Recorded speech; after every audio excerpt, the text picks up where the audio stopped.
Така што ова е мерка која што се предвидува во нашата нова програма.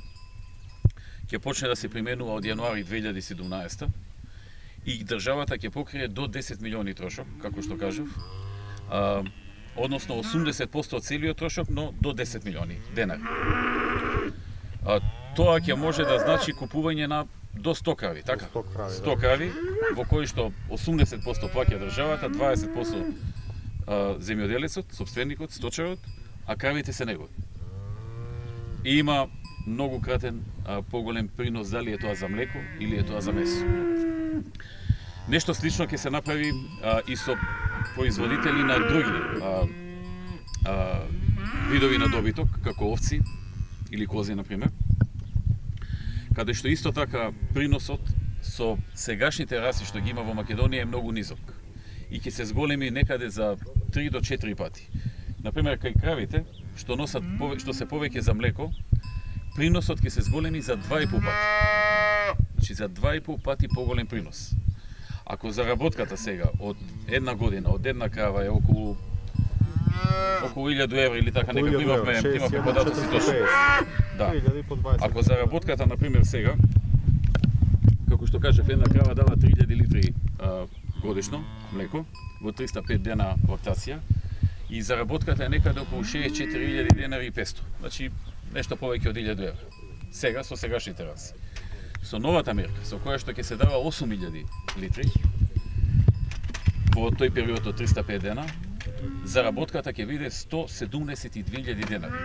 Значи 2,5, тука е вклучена и субвенцијата, 2,5 пати повеќе отколку таа заработка што е сега со сегашните раси. Слично е нешто и со овците, например.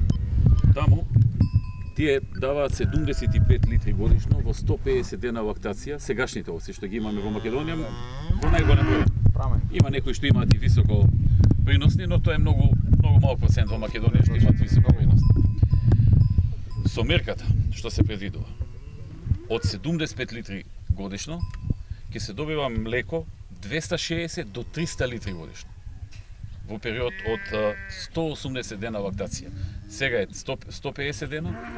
Овие овци што ќе може да се набават со поддршката од 80% од државата, даваат лактација од 180 дена.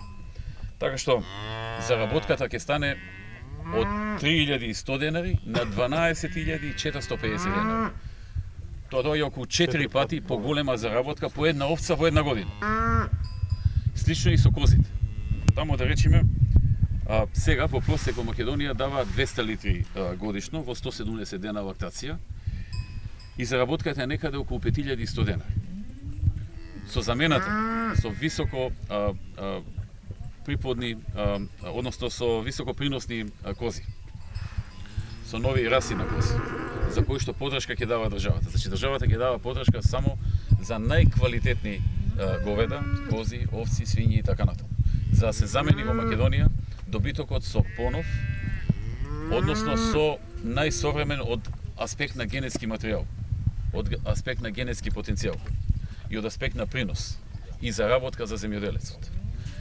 Така што, ако сега со тие 200 литри годишно се заработуваат 5100 денари по една коза, со новите што би се набавиле со поддршка на државата од 80% кози, заработката би била, прво би рекол, би се добило 600 до 650 литри годишно, наместо 200 литри од овца како што е сега.